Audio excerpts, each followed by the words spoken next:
ακολουθεί ηλίθιοι στο χιόνι part 5. Φύγαμε. Με τσουβάλι. Τσουβαλάκο. Δώσε.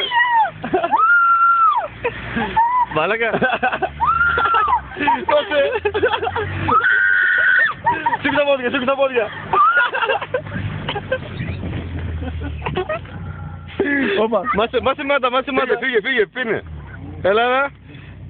Πιάσε μαλακούσκο. Πιάσε μαλακούσκο. Αλλά θα γεμίσει χιόνι το τσουβάλι, ρε. Τα πόδια. Να σε δείξω πώς να κάθεσαι λίγο. Να σε δείχνω πώς να κάθεσαι. Ο κλαβών. Όχι. Πώς?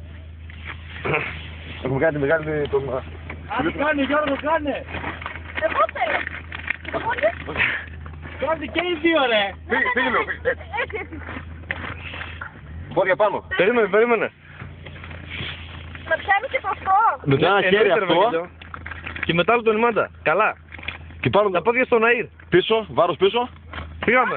Τώρα θα τεντώσει. Σήκους πόδια. Σήκουσε.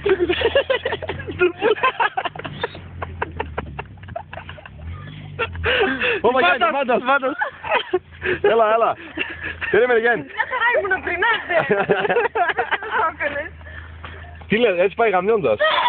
Θα το κάνω εγώ μετά να δεις τα φλάκια. Τι ρωτήσεις πάλι μαλάκια. Αλκοόλα γάμο το. Πάμε! Αχ, εδώ γιατί είναι έτσι, Βρωμοκουπάει ανάσα τερακές. Αυτό σε πήρε έξω. Απάντη το δώσε. Δώσε Γιάννη. Α, έτσι.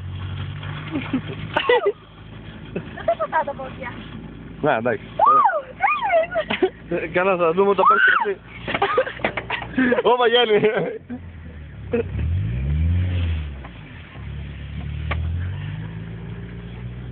Μαζέψει τη μάντα! Ναι ρε.